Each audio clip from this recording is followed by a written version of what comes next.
Voltamos com o Horizonte Debate. E no programa de hoje, falamos sobre a saúde do homem, o Novembro Azul e as suas reverberações. Doutores, Carlos Alberto Torres terminava o último bloco assim: 72 anos de idade, jovem, batendo a peladinha dele, fez esporte a vida inteira. E aí vem o cidadão, em especial, lá na mesa do bar, tomando aquela branquinha, com aquela parte de torresmo grandona, dizendo assim: tá vendo? Jogou bola a vida inteira. Fica aí a turma enchendo a paciência que eu tenho que fazer. O cara já morreu e eu tô aqui, vivo da Silva. O que significa cuidar a longo prazo da saúde do homem? Pergunta de $1 milhão. Eu acho que isso serve como um exemplo positivo. Uhum. A questão dele, ele, além de ser atleta, ele tinha doenças cardiológicas. Eu acho que talvez ele também tenha negligenciado, como aquilo que a gente comentou no começo aqui. Ele teve um ataque cardíaco súbito, obviamente que para isso, muitas vezes não tem um atendimento possível de manter essa pessoa viva. Mas eu acho que foi mal divulgado, mas eu acho que, assim, nas entrelinhas ficou para mim que faltava também do capitão um cuidado médico da saúde. Uhum. Por isso que todo mundo tem que tomar cuidado. Isso não quer dizer que a pessoa seja importante ou não, que ela vá achar que ela é mais forte do que a vida, não é? Na verdade, Jairo, as predisposições genéticas da pessoa e a maneira como ela conduz a vida dela vai ditar muito de quanto que ela vai viver e como ela vai viver. Na verdade, a gente não quer só aumentar a quantidade de vida da pessoa, a gente quer aumentar a qualidade de vida dela. E a parte genética nós influenciamos muito pouco ainda, mas o que essa parte genética, por exemplo, no próprio câncer de próstata, no que ela trouxer de risco para essa pessoa, a melhor coisa que ela pode fazer é ter um acompanhamento, ter um diagnóstico precoce, ter uma avaliação adequada, porque aí sim nós podemos intervir e melhorar a qualidade e a quantidade de vida dessa pessoa. Então, se cuidar, dormir bem, boa alimentação, cuidar do estresse, evitar excessos, continuam sendo as melhores recomendações para todas as pessoas. Agora, Alexandre, o seu paciente, homem, 60 anos de idade, ele chega a fazer o meia-culpa? Ele chega a fazer assim: meu pai teve isso, eu devia ter olhado isso antes. Ele consegue fazer essa avaliação? Eu acho que isso é uma coisa muito variável, extremamente difere de paciente para paciente. Alguns pacientes chegam com essa intenção, pensam, fazem essa meia-culpa, outros não, eles estão menos ligados com relação. É uma coisa extremamente variável, depende muito da educação da pessoa, do contexto educacional que ele está inserido, não tem uma regra. Uhum. Uma coisa que eu acho importante sobre esse caso, e não existe um fator de risco específico também, quando você vai levar em conta até doenças cardiovasculares, é uma série de fatores somados entre si, um pode influenciar o outro. Então, essa questão que você falou do cidadão que está usando bebida alcoólica, mas ele diz que faz um pouco de atividade física, só isso não basta. A gente tem que ter... O ideal é aquele paciente que tenha todos esses fatores jogando a favor dele, né? A alimentação, um estilo de vida saudável, evitando tabagismo, etilismo, atividade física.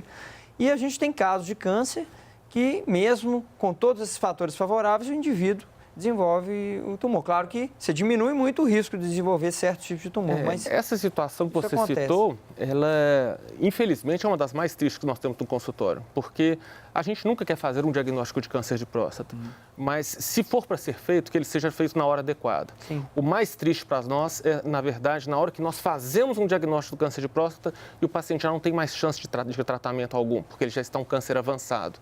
Esse tipo de pessoa que normalmente, que às vezes nessa hora chega e fala assim: puxa vida, eu devia ter olhado antes. Paulo, eu ia puxar esse assunto lá caminhando para o final do terceiro bloco. Tranquilo. Mas essa escatologia, assim, a gente percebe e o sujeito já não tem mais chance. O que significa...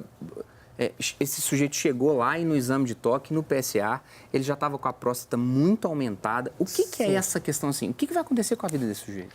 A gente não vai poder propor para ele uma maneira de curá-lo.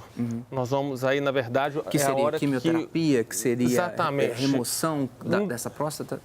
No câncer de próstata, o tratamento para curá-lo seria principalmente radioterapia ou cirurgias, nas suas mais variadas modalidades. Se a gente não vai poder fazer o tratamento para curá-lo, nós vamos conseguir reduzir a velocidade dessa doença, fazer que ela evolua mais lentamente ou se estabilize por um longo momento.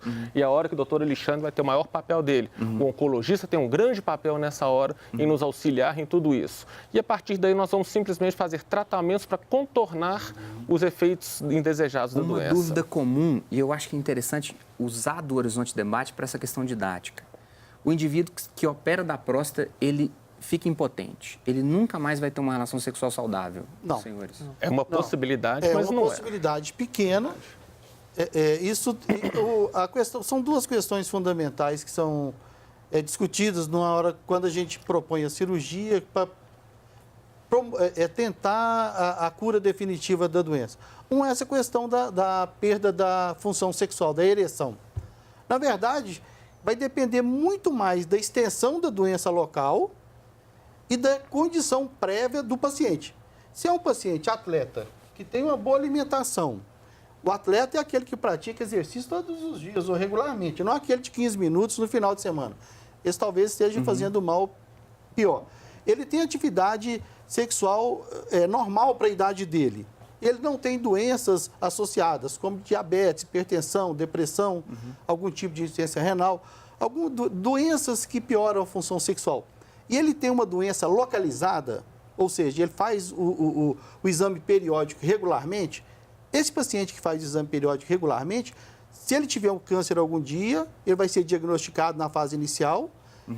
E a cura cirúrgica, muito provavelmente, vai deixar esse paciente em boas condições sexuais também. Ele vai continuar sendo um atleta sexual. As duas preocupações que nós temos na hora da cirurgia, na verdade, são 3 preocupações. A primeira dela é deixá-lo curá-lo do câncer. Então, realmente, a gente vai retirar toda a próstata com todo o câncer no seu interior e deixá-lo curado. A segunda preocupação, que é uma possibilidade, seria a questão da continência, quer dizer, a capacidade desse paciente em controlar a urina. Em torno de, próximo de 5% dos pacientes podem ter alguma dificuldade a longo prazo. E a terceira preocupação seria a questão da potência, que realmente é a menos socialmente limitante para esse paciente e que a gente tem mais maneiras de tratar depois, com medicações e várias outras maneiras, de voltar, mesmo que ocorra, esse paciente vai voltar ativa totalmente. Doutor Alexandre, Sim. a pergunta é uma pergunta difícil, assim. O que é o sujeito que tem um câncer de próstata em um nível avançado, que sabia disso tudo que a gente está dizendo, ele se apegou muito mais a mitos. Sim. Tá? Eu não quero saber disso aqui, não. Ele foi ao médico, o médico deu o diagnóstico para ele, isso mudou a vida dele, mas ele não tomou nenhuma decisão.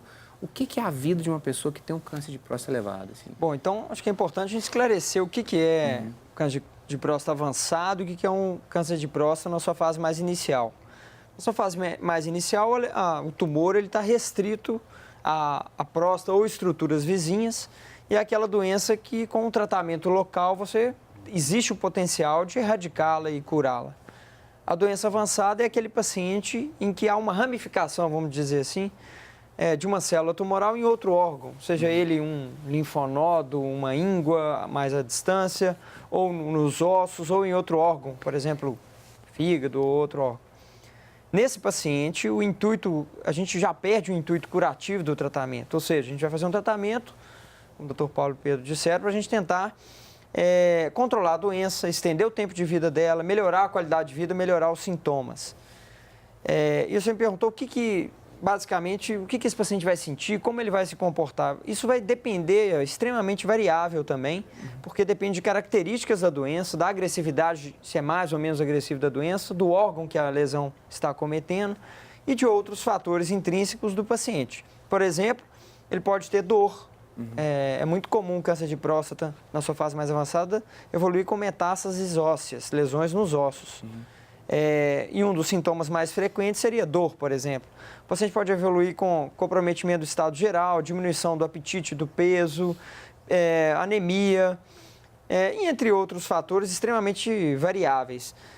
É muito importante salientar também que alguns desses pacientes vão ter doença avançada sem ter sintoma também. Isso pode acontecer, assim como o paciente acontece na maioria das vezes com o paciente que tem a doença localizada. Daí a importância da gente ressaltar o rastreamento e tentar identificar. Há um bom filme de contexto racista que é o Crash. Ganhou Oscar, se não me engano, lá no final da década dos anos 2000. Bom filme, ele é desconexo e depois no final ele se junta. O pai do policial tem um quadro de câncer de próstata e aí o policial racista mostra um pouco da explicação do porquê ele é tão violento com base nisso. O pai tem sérias crises de incontinência e o pai tenta ir ao banheiro e aí lá na hora ele não consegue urinar, ele tem muito sofrimento por conta disso, ele acompanha o pai dele, aí o pai volta para a cama, aí o pai volta para o banheiro e aí no corredor o pai acaba tendo uma incontinência. O sofrimento das pessoas com relação a isso em função disso tudo que nós estamos querendo desconstruir aqui no programa hoje. Essa negligência no trato da saúde masculina. Fica a dica para o telespectador, Crash.